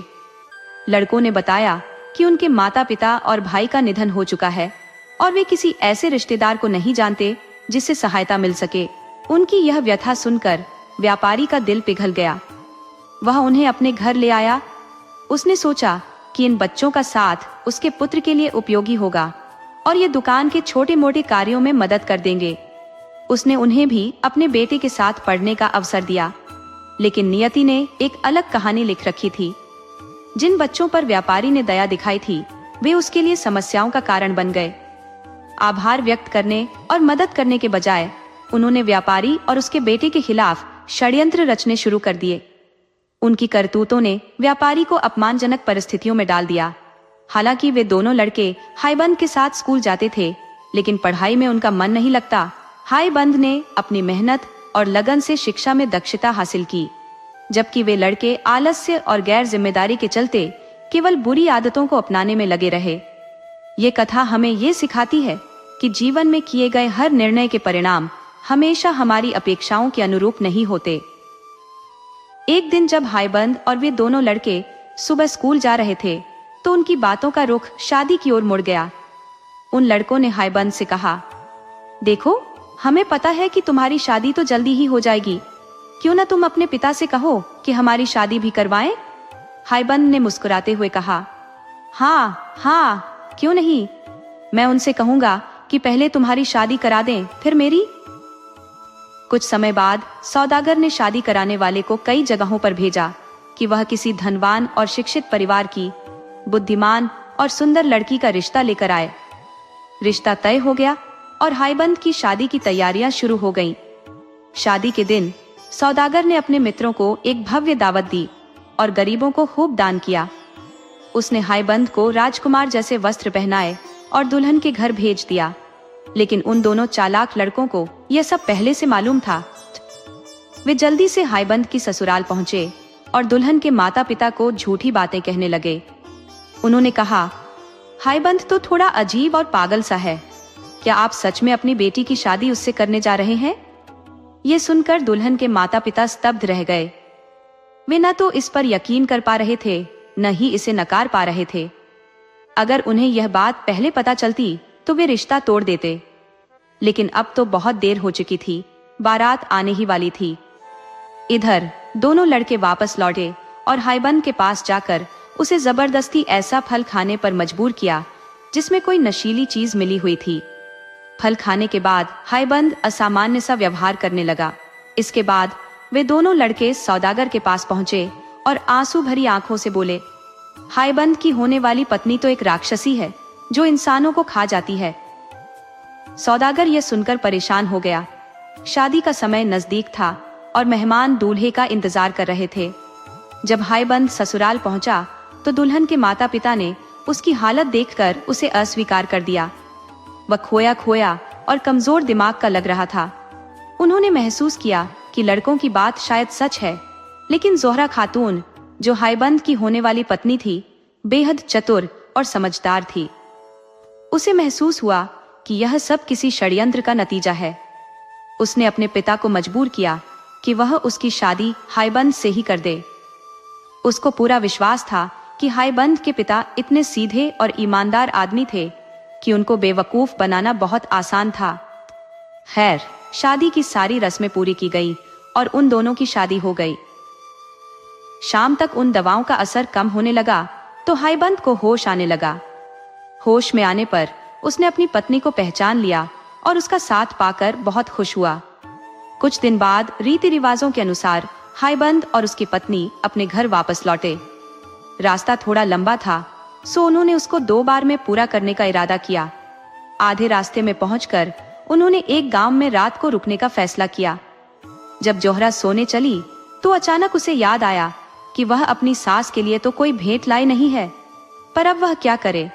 ससुराल में खाली हाथ जाना तो ठीक बात नहीं थी। वह बहुत दुखी हुई, पर फिर किसी तरह से उसे नींद आ गई। जब वह सो रही थी तो उसने सपना देखा कि एक बहुत गुणी सा आदमी उसकी तरफ बढ़ा चला आ रहा था। उसके पास आकर वह उससे बोला, ओ भली लड़की, तू दुखी मत हो, तू नदी के पास जा। वहां तुझे एक लाश पानी पर तैरती मिल जाएगी जिसकी बाह पर एक बहुत कीमती ब्रेसलेट है। तू उस लाश को पुकारना तो वह तेरा कहा मानेगी और तेरे पास आ जाएगी। तू उसका वह ब्रेसलेट उतार लेना और अपनी सास को दे देना। ये अजीब सा सपना देखकर उसकी आंख खुल गई। वह तुरंत उठी और नदी की तरफ चल दी। वहां जाकर उसने देखा कि उससे थोड़ी ही दूर पर एक लाश तैर रही थी। उसने उसको पुकारा तो वह उसके पास आ गई। उसने उसके हाथ से ब्रेसलेट उतारा और अपने घर आकर सो गई। सिवाय उन दोनों नीच लड़कों की नीचता के सब कुछ ठीक चलता रहता, पर उन्होंने यह सब कुछ देख लिया था और यही था भी जो वह चाहते थे। उनको बस किसी भेड़ का खून नदी की तरफ जाने वाले रास्ते पर और नदी के किनारे पर छिड़कना था और फिर भागकर अपने मालिक सौदागर के पास उसको यह बताने जाना था कि उनकी बहू किस तरह से बर्ताव कर रही थी। उन्होंने ऐसा ही किया। सौदागर तुरंत ही उनके पीछे पीछे भागा आया। जब उसने खून के निशान देखे तो वह ऐसे रो पड़ा जैसे कोई मरने वाला रोता है। सुबह को वह अपने बेटे के पास गया और उसको वह सब बताया जो उसने सुना और देखा, पर उसके बेटे को उसका विश्वास ही नहीं हुआ और वह अपने पिता से बहुत नाराज हो गया। सुबह को पूछने पर दाई ने बताया कि आधी रात के करीब उसकी मालकिन कुछ देर के लिए घर के बाहर गई तो थी, लेकिन वह बाहर गई क्यों थी यह उसको नहीं पता। हाईबंद को यह सुनकर बहुत आश्चर्य हुआ और उसको इस नीच कहानी पर विश्वास करना पड़ा। इसका परिणाम यह हुआ कि वह अपनी पत्नी से अलग अलग रहने लगा। सारी बारात दुखी सी सौदागर के घर वापस आई। जोहरा को एक अलग कमरे में इन रख दिया गया जहां केवल उसकी दाई ही जा सकती थी और कोई नहीं। एक दिन जोहरा की सास ने दरवाजे की झिर्री से जोहरा के कमरे में झांक कर देखा तो वह तो वहां का दिया रार्श देखकर डर के मारे बेहोश होते होते बची। इस तरह काफी समय बीत गया। इस बीच हाईबंद अपने उन दोनों नीच दोस्तों के साथ पिता के बिजनेस में उनकी सहायता करता रहा। वह अभी भी उन दोनों को अपना दोस्त ही समझता था। एक दिन सौदागर ने उन तीनों को एक छोटे से व्यापार के लिए शहर से बाहर भेजा। उसने ऐसा इसलिए किया था क्योंकि उसने देखा कि हाईबंद अपनी पत्नी के लिए बहुत दुखी था, तो उसने सोचा कि इससे शायद उसका मन कुछ बदल जाए। तीनों नौजवान अपनी यात्रा पर चल दिए। वे कई मील चले कि हाईबंद को अचानक याद आया कि वह अपने हिसाब की कापियां तो घर पर ही भूल आया है। वह उनको लेने के लिए घर वापस लौटा और अपने दोस्तों से यह वायदा किया कि वह शाम तक लौटकर उनको पकड़ लेगा। ये हिसाब की कापियां जोहरा के कमरे में रखी हुई थी। वे वहां थी ही क्यों, ये तो हमको नहीं पता, पर वे वहां थी। सो घर लौटकर हाईबंद तुरंत ही जोहरा के कमरे की तरफ दौड़ा। वहां उसने अपनी पत्नी को देखा। वह दुखी होने पर भी बहुत सुंदर दिखाई दे रही थी, बहुत अच्छी और बहुत प्यारी। हाईबंद अपने आप को रोक न सका। उसने उसको अपनी तरफ खींचकर गले लगा लिया और चूम लिया। वह उसके पास छिपकर 1 महीने तक रहा और फिर वहां से यह देखने के लिए अपने साथियों के पास चला गया कि उनका और उनके सामान का क्या हुआ। उसने उनको पहले पड़ाव पर ही पाया जहां उसने उनसे मिलने का वायदा किया था। वे वहां से कहीं गए भी नहीं थे और न ही कोई चीज उन्होंने बेची ही थी। वे तो बस वहां खा पी कर और जुआ खेलकर आनंद कर रहे थे। हाईबंद ने जब यह सब देखा तो वह बहुत नाराज हुआ। उसने उन दोनों को बहुत डांटा और वो वहां से अकेला ही व्यापार करने चल दिया। ये दोनों बेचारे घर वापस लौट आए। अब ये दोनों भी हाईबंद से बहुत नाराज थे, सो इन्होंने उसके साथ चाल खेलने की सोची। इन दोनों दोस्तों ने एक फकीर का वेश रखा और सौदागर के घर पहुंचे। वहां जाकर बोले, आप समय रहते संभल जाइए, आपके घर में एक राक्षसी है जिसको बच्चे की आशा हो गई है। उसका चरित्र ठीक नहीं है। भगवान के लिए, अपने लिए आप उसको घर से बाहर निकाल दीजिए। कहीं ऐसा न हो कि वह आपके घर को और आसपास के लोगों को बर्बाद कर दे। ये कहकर वे वहां से चले गए। अब हम केवल सोच ही सकते हैं कि जब सौदागर और उसकी पत्नी ने फकीरों के मुंह से ऐसी बात सुनी होगी तो उसका उन पर क्या और कितना असर हुआ होगा। ये सुनकर तो वे चैन से ही नहीं बैठे जब तक उन्होंने इस बात की सच्चाई की पता नहीं कर ली। उन्होंने अपना पूरा घर छान मारा, घर की हर स्त्री से पूछा, पर जैसा कि फकीरों ने उनसे कहा था वैसा कुछ भी नहीं पाया। तब वे इस सच्चाई का पता लगाने के लिए जोहरा के पास खुद गए। वहां उनको पता चला कि उसको तो वाकई बच्चे की आशा थी। उसने उनको बहुत समझाने की कोशिश की कि वह कोई राक्षसी नहीं थी बल्कि एक गुणवती स्त्री थी, पर सब बेकार। सौदागर ने अपने दीवान को बुला भेजा और उससे उसको सजा देने के लिए कहा। सजा में उसको जंगल ले जाना था जहां उसका सिर काट देना था। ऐसा ही हुआ। जंगल पहुंचकर उसने अपने सजा देने वालों से प्रार्थना की कि वे उस पर दया करें। वह बोली, आप लोग इतने बेरहम और अन्यायी नहीं हो सकते कि आप एक सीधी सादी स्त्री का कत्ल करें। मैंने ऐसा कुछ नहीं किया है जिसके लिए मुझे मौत की सजा मिले, और न आप मेरे खिलाफ कुछ साबित कर सकते हैं। क्या अब भी आप मेरा कत्ल करेंगे? वे बोले, हम क्या करें, हमें ऐसा ही हुक्म मिला है। इस पर जोहरा जमीन पर नीचे लेट गई और भगवान की प्रार्थना करने लगी। हे भगवान, मुझ पर दया कर। तू तो जानता है कि मैंने कोई पाप नहीं किया है, मुझे इस सजा से बचा। एक सिपाही आगे बढ़ा और उसने जोहरा को मारने के लिए अपनी तलवार उठाई तो लो देखो, वह तलवार तो लकड़ी की हो गई। तब दूसरे सिपाही ने अपनी तलवार उठाई तो वह अपने हाथ ही नहीं उठा सका। उसको ऐसा लगा जैसे किसी छिपी हुई ताकत ने उसके हाथ उसके पीछे बांध दिए हों। इसके बाद तीसरा आदमी अपनी तलवार उठाकर आगे बढ़ा तो वह बेहोश होकर नीचे गिर गया। इस तरह भगवान ने उस स्त्री की पुकार सुनी और उन दोनों दोस्तों के नीच इरादों को नाकामयाब कर दिया। जब सिपाहियों ने यह देखा तो उनको यह विश्वास हो गया कि वे भगवान की इच्छा के खिलाफ काम कर रहे थे। वे बोले, हम तुम्हें नहीं मारेंगे, पर हम तुमसे प्रार्थना करते हैं कि अब तुम हमें यह बताओ कि हम अपने आप को कैसे बचाएं, क्योंकि जब सौदागर और दीवान साहब को पता चलेगा कि हमने उनका हुक्म नहीं माना और तुम्हें नहीं मारा तो वे हमसे नाराज हो जाएंगे और हमको सजा देंगे। हमारे लिए तो उनका यही हुक्म था कि हम तुम्हें मार दे और तुम्हारा सिर ले जाकर उनको दे दे। जोहरा खातून बोली, आप डरे नहीं। कहकर उसने जमीन पर से कुछ मिट्टी उठाई और उसका एक सिर बनाती हुई बोली, मैं इस मिट्टी का अपने सिर जैसा एक सिर बनाती हूँ। सिर बनाकर उसने भगवान से प्रार्थना की कि वह इसको मांस और खून का बना दे। भगवान ने उसकी प्रार्थना सुनी। वह मिट्टी का सिर एक जीते जागते हाड़ मांस का सिर बन गया और उससे खून टपकने लगा। वह सिर वह उन सिपाहियों को देकर बोली, लीजिए, यह सिर ले जाकर आप सौदागर साहब को दे दीजिएगा। सिपाहियों ने वह सिर लिया और घर वापस लौट गए। सौदागर ने जब वह सिर देखा तो वह बहुत खुश हुआ। उसने उसे बाहर अपने बागीचे में टांग दिया। जोहरा खातून कुछ दिन तक जंगल में ही रहती रही और वहां जो भी फल सब्जियां मिले वे खाती रही। कुछ दिन बाद उसने वहां से जाने का विचार किया तो उसने एक पेड़ से कहा कि वह हायबंद का पता करे और उसको बताए कि उसकी पत्नी कहाँ गई। फिर वह दूसरे देश चल दी। वहां जाकर वह एक बूढ़ी विधवा स्त्री से मिली और उसी के घर ठहर गई। दिन में वह लकड़ियां और कुछ और चीजें चुनने जाती जिनको वह शाम को बाजार में बेच आती। रात को वह उस बुढ़िया के घर में सो जाती। समय आने पर उसने एक सुंदर से बेटे को जन्म दिया। इत्तेफाक की बात कि उसी समय वहां की रानी को भी बच्चा होने वाला था।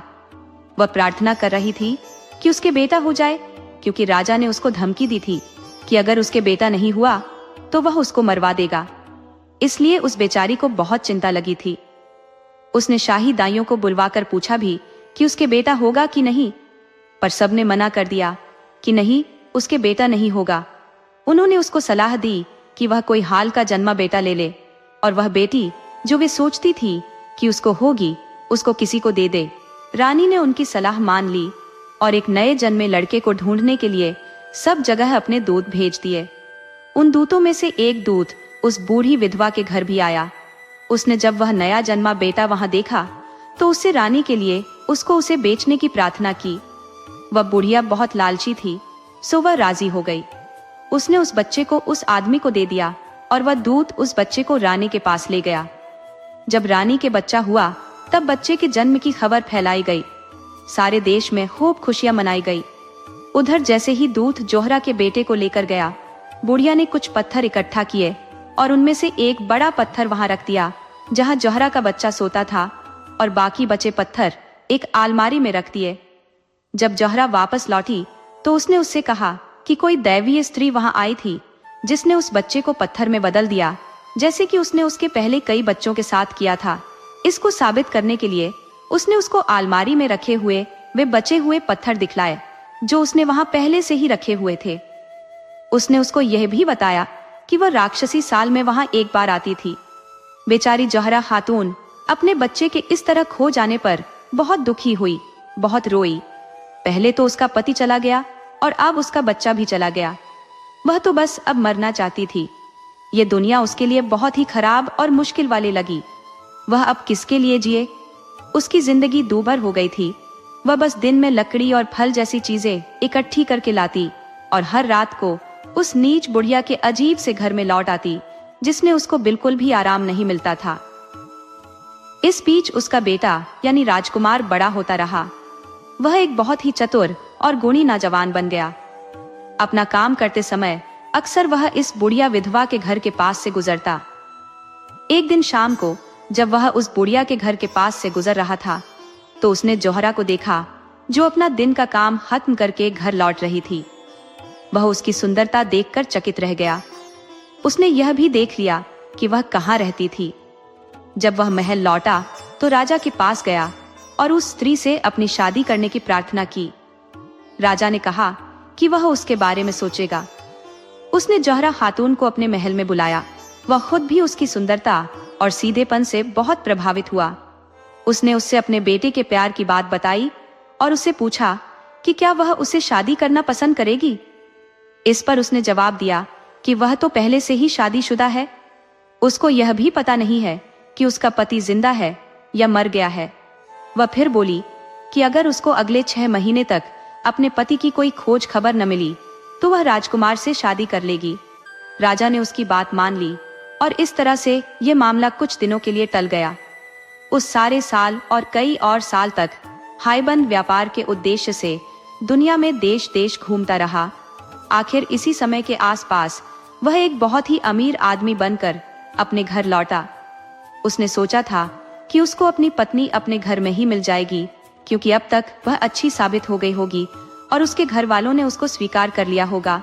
पर हम उसके दुख की केवल कल्पना ही कर सकते हैं जब उसको घर आकर यह पता चला होगा कि उसकी पत्नी के साथ क्या क्या हुआ।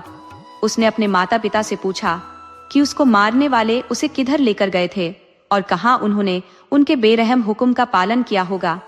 उन्होंने उसको सब बता दिया तो उसने उसी समय अपनी कुछ चीजें बांधी और उसी दिशा में चल दिया जहां उसको उसके मारने वाले लेकर गए थे। भगवान की कृपा से वह उसी जंगल में आ पहुंचा जहां जोहरा को मारा जाने वाला था और उसी पेड़ के पास पहुंच गया जिससे जोहरा ने अपने पति को अपने बारे में बताने के लिए कहा था। पेड़ बोला, तुम्हारी पत्नी मरी नहीं है, तुम्हारी पत्नी तो जिंदा है। जो सिर तुम्हारे पिता के पास ले जाया गया था वह तुम्हारी पत्नी का सिर नहीं था। तुम तुरंत ही फला फला देश चले जाओ, वह तुम्हें वहीं मिल जाएगी जिसे तुम ढूंढ रहे हो।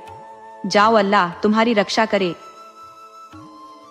कुछ दिनों की यात्रा के बाद हाइबंद उस देश पहुंच गया और एक सुबह जब वह उस देश के मुख्य शहर के बाजार में घूम रहा था तो उसने कुछ स्त्रियां उस बुढ़िया के घर कुछ सामान ले जाती हुई देखी। उसने उनसे पूछा, यह सामान किसके लिए है और इसे तुम लोग कहाँ लेकर जा रही हो? उनमें से एक स्त्री ने उसको बताया कि वहां एक स्त्री रहती थी जिसका नाम जोहरा खातून था। उसकी शादी वहां के राजकुमार से होने वाली है। वे ये सामान उसी की शादी के लिए लेकर जा रही है। क्योंकि वह बहुत गरीब है, इसीलिए राजा ने उसकी शादी के लिए ये कपड़े और गहने भिजवाए हैं। वह कुछ साल पहले किसी दूसरे देश से यहाँ पर आई थी। यह सुनकर हाइबंद ने उस स्त्री को अपना नाम लिखी एक अंगूठी दी और उससे प्रार्थना की कि वह उसे उसको दे दे। वह उनके साथ उसके घर के दरवाजे तक जाएगा और बाहर उसके जवाब का इंतजार करेगा। उस स्त्री ने ऐसा ही किया। जोहरा ने तुरंत ही हाइबंद की अंगूठी पहचान ली। वह दौड़ी दौड़ी बाहर आई और बहुत दिनों से खोए हुए अपने पति से मिली। यह खबर तुरंत ही महल भेज दी गई कि उसको उसका पति मिल गया है। राजा यह सुनकर बहुत नाउम्मीद हुआ, पर राजकुमार तो बिल्कुल पागल सा ही हो गया। वह अपने पागलपन में दौड़ा दौड़ा जोहरा के घर गया और अपनी पूरी कोशिश की कि वह उसके साथ उसके महल चले। पर जैसे ही जोहरा ने उसे देखा तो वह उसको तुरंत ही पहचान गई कि वह उसका बेटा है। सब कुछ साबित हो गया। रानी ने स्वीकार कर लिया कि वह उसका बेटा नहीं था। बूढ़ी विधवा ने भी स्वीकार कर लिया कि वह बच्चा उसने राजा के आदमियों को बेचा था। उस दूत ने भी स्वीकार कर लिया कि वह राजकुमार को उस बुढ़िया के घर से खरीद कर ले गया था। पर इन सब के अलावा जो सबसे बड़ी बात थी वह यह थी कि राजकुमार की शक्ल अपने माता पिता से बहुत मिलती थी। राजा ने जब यह सब सुना तो वह तो बहुत गुस्सा हुआ। उसने तुरंत ही अपनी रानी को देश निकाला दे दिया और उस बूढ़ी विधवा को मरवा दिया। हाइबंद और उसकी पत्नी अपने बेटे के साथ अपने देश वापस लौट आए, जहां वे बहुत दिनों तक खुशी खुशी रहे। दोस्तों, आपको कहानी कैसी लगी अपने सुझाव कमेंट करना न भूले। तो चलिए आज की अगली कहानी शुरू करते हैं। बहुत समय पहले की बात है। एक राजा था जिसे अपनी सेना पर बेहद गर्व था। वह अपने सैनिकों की बहादुरी और सेवा के लिए भारी मात्रा में धन व्यय करता था। एक दिन उसके मन में यह जानने की प्रबल इच्छा जागी कि क्या उसके योद्धा वास्तव में उतने वीर और निडर हैं जितना वह समझता है। राजा ने अपने सहायकों को आदेश दिया कि नगर के बाहरी क्षेत्र में एक युद्धाभ्यास का आयोजन किया जाए। उसकी आज्ञा का तुरंत पालन हुआ और मैदान सजाया गया। निश्चित दिन पर राजा अपने वजीर और दरबारियों के साथ मैदान में पहुंचा। वह युद्धाभ्यास का निरीक्षण कर रहा था कि तभी एक विचित्र और भयावह जंगली प्राणी प्रकट हुआ। उस प्राणी की 7 टांगें थी और वह राजा के समीप आकर गुर्राने लगा। राजा उसकी अजीबोगरीब काया और गुर्राहट से हैरान रह गया। उसने उसे मारने का प्रयास किया, लेकिन वह प्राणी तेजी से वहां से भाग निकला। राजा ने बिना समय गंवाए अपने घोड़े पर सवार होकर बड़ा सा खंजर लिया और उसके पीछे दौड़ पड़ा। लगभग 2 मील पीछा करने के बाद वह जानवर एक स्थान पर रुक गया। अचानक उसने अपने शरीर को जोर से झटका दिया और देखते ही देखते वह एक डरावने जिन्न में बदल गया। जिन्न ने पलटकर राजा की ओर छलांग लगाई और उसे निगल गया। राजा की अनुपस्थिति में वजीर ने 8 दिन तक अपने राजा की तलाश जारी रखी। जब राजा का कोई पता नहीं चला तो दरबार ने राजा के पुत्र को राजगद्दी पर बैठा दिया। समय बीतता गया, लेकिन एक दिन नए राजा के मन में तीव्र जिज्ञासा उत्पन्न हुई कि उसके पिता का क्या हश्र हुआ था। उसने वजीर से इस रहस्य के बारे में पूछा। वजीर ने संपूर्ण कथा सुनाई। सारा हाल सुनने के बाद युवा राजा ने अपने पिता की मृत्यु के पीछे के रहस्य को सुलझाने का दृढ़ निश्चय किया। उसने उसी स्थान पर एक और युद्धाभ्यास का आयोजन कराया जहां उसके पिता ने आखिरी बार किया था।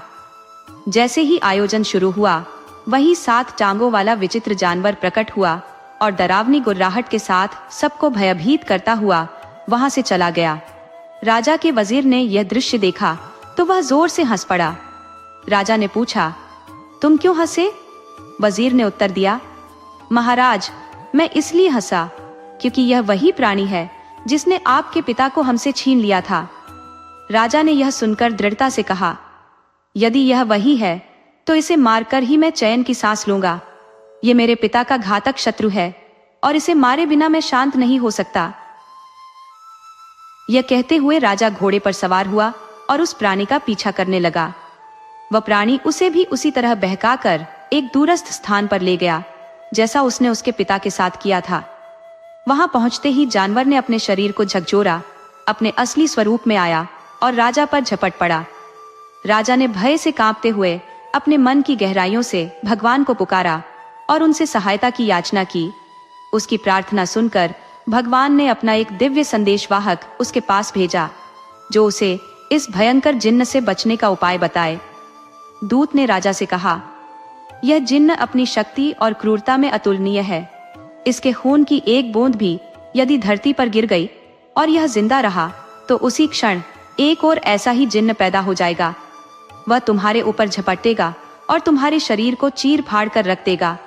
लेकिन भय मत करो, मैं तुम्हें यह 2 फलों वाला तीर दे रहा हूं। इससे इस जिन्न की आंखों को निशाना बनाकर उसकी दृष्टि नष्ट कर दो। यह उसे धराशायी कर देगा और अंततः वह मर जाएगा। दूत ने उसे वह दिव्य तीर सौंपा और अदृश्य हो गया। राजा ने साहस जुटाया और जिन्न से भयंकर युद्ध में उलझ गया। लगभग 40 मिनट तक चले इस संघर्ष के बाद उसने अवसर का लाभ उठाते हुए उस तीर को जिन्न की दोनों आंखों में दाग दिया। तीर के प्रहार से जिन्न जमीन पर गिर पड़ा और वहीं दम तोड़ दिया।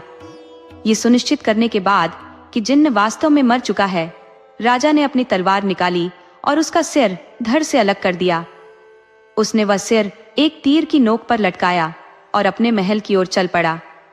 महल पहुंचकर राजा ने उस सिर को अपने विशाल महल के 12,000 कमरों में से एक में सुरक्षित रख दिया।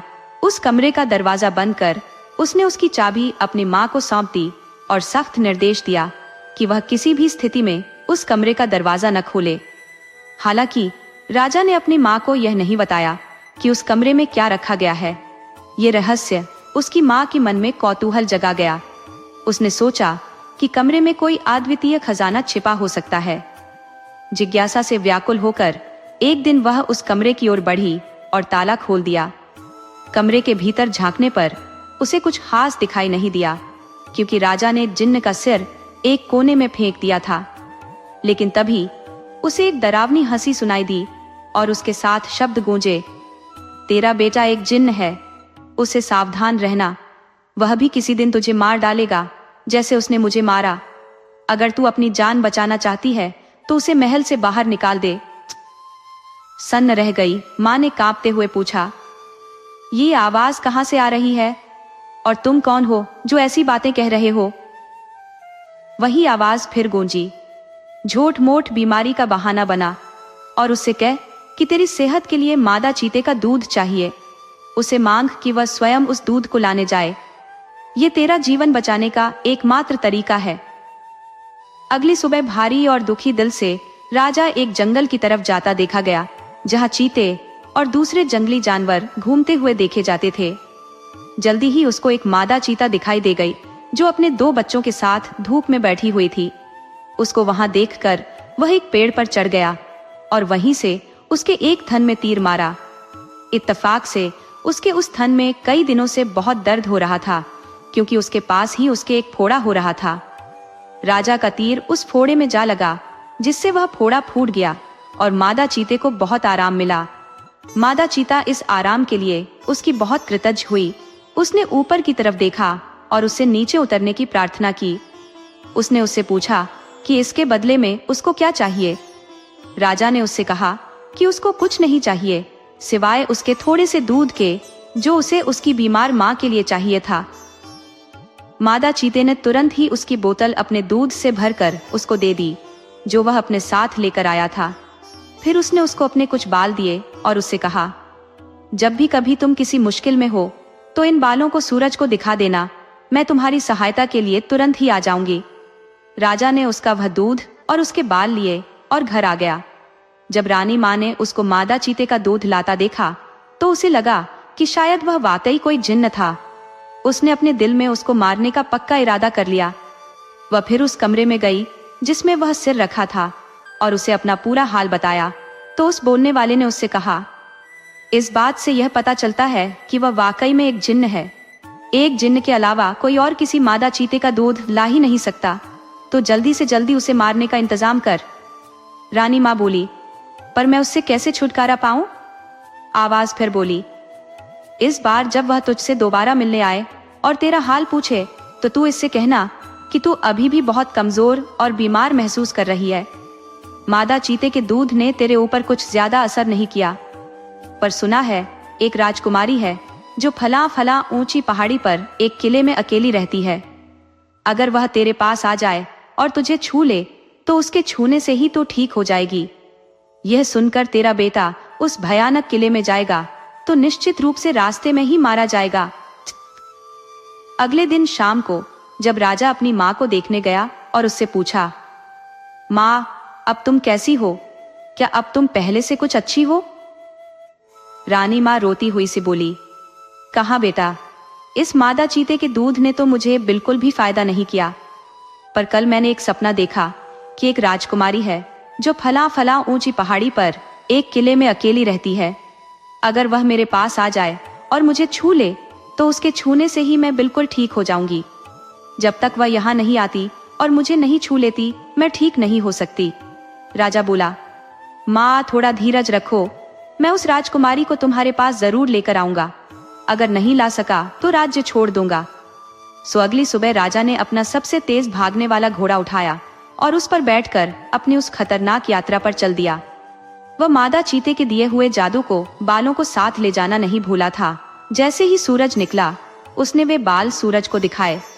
तुरंत ही मादा चीता और उसके दोनों बच्चे वहां आ गए। मादा चीते ने पूछा, क्या बात है? राजा बोला, फला फला जगह एक राजकुमारी अकेली रहती है और तुम्हें उसको लाना है। ये तुम नहीं कर सकते। कई लोगों ने उसको वहां से लाने की कोशिश की है क्योंकि राजकुमारी बहुत सुंदर है, पर कोई भी अब तक उसके पास भी नहीं पहुंच सका है। राजा बोला, मैं कोशिश करूंगा, चाहे इस कोशिश में मेरी जान ही क्यों न चली जाए। ये कहते हुए राजा वहां से चल दिया। मादा चीता अपना भला करने वाले को इस तरह अपने को छोड़कर जाते हुए नहीं देख सकती थी, सो वह अपने दोनों बच्चों के साथ उसके पीछे पीछे दौड़ी और उससे अपने ऊपर चढ़ जाने को कहा। राजा उसके ऊपर बैठ गया और वे सब कुछ ही देर में उस किले के पास पहुंच गए।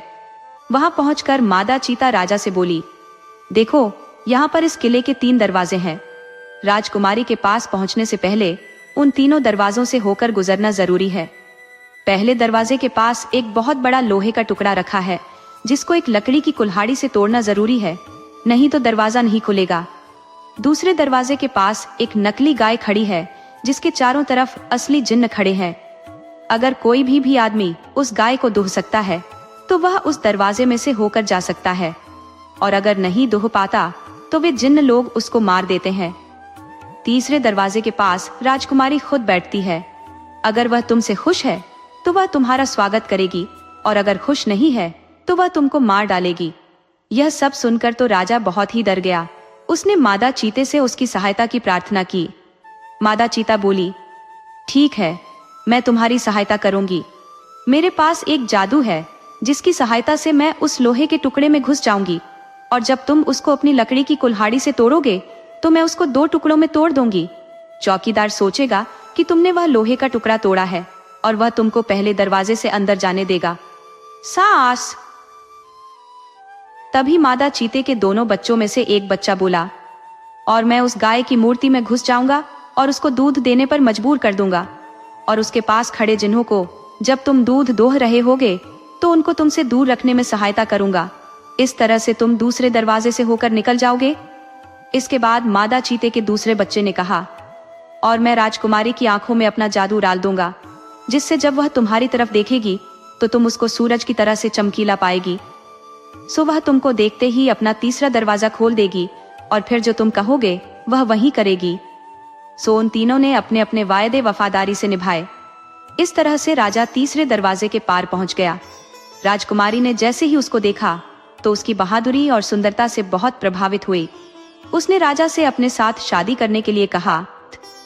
मादा चीता और उसके दोनों बच्चे अपनी माद में लौट गए।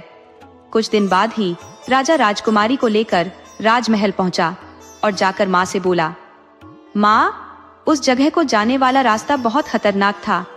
मैं तो रास्ते ही में मर जाता अगर मादा चीता और उसके 2 बच्चों ने मेरी सहायता न की होती। भगवान को धन्यवाद दो कि मैं सही सलामत वापस लौट आया। कुछ देर और बात करने के बाद उसने माँ को जिन्न के सिर के बारे में बताया कि वह उसके सामने सबसे पहले कैसे एक साथ टांगों वाले जानवर के रूप में प्रकट हुआ था, फिर कैसे वह उसको एक जगह भगा कर ले गया था, जहां जाकर वह अपने असली रूप में बदल गया, एक बहुत बड़े भयानक जिन्न के रूप में। वह उस पर कूदने को ही था, उसको मार कर खाने वाला ही था, जैसे कि उसने उसके पिता के साथ किया था, कि तभी भगवान के भेजे हुए दूत ने उसको बचा लिया। उसकी माँ तो यह सुनकर ताज्जुब में पड़ गई। वह बोली, बेटे, तब तो मुझे धोखा दिया गया था। उस दिन की शाम को जब तुमने मुझसे महल की चाबियां मांगी थी, तब मैं उसके कई कमरों को देखने गई। तब मैं एक ऐसे कमरे के दरवाजे पर आई जिसमें से मुझे हंसी की आवाज सुनाई दी। मैंने सोचा कि देखूं तो इसमें कौन हंस रहा है, सो मैंने उसका ताला खोला और अंदर गई तो मुझे एक आवाज आई, ध्यान देकर सुन, तेरा बेटा एक जिन्न है जो तुझको खा जाना चाहता है। मैं तेरे पति का सिर हूं। उसने मुझे मारा तो तू उसे मार दे, नहीं तो वह तुझे भी मार देगा। मेरे बेटे, मैंने उसकी बातों पर विश्वास कर लिया और उसी की सलाह पर मैंने इस आशा में तुझे मादा चीते का दूध लाने भेजा कि वह तुझे मार देगी। पर जब तू मादा चीते से बचकर आ गया तो फिर मैंने उसी सिर की सलाह पर राजकुमारी को लाने भेजा। मैं जानती थी कि वहां का रास्ता खतरों से भरा है, फिर भी पर भगवान तेरे साथ था। उसी ने तुझे अपना देवदूत तेरे पास भेजकर तुझे रास्ता दिखाया और उसी ने मादा चीते के रूप में तेरी सहायता की। उस भगवान को लाख लाख धन्यवाद, कहकर उसने अपने बेटे को गले लगा लिया और बहुत जोर से रो पड़ी। इन घटनाओं के कुछ दिन बाद ही राजा और राजकुमारी की शादी हो गई और सब लोग शांति से बहुत दिनों तक खुशहाली में रहे।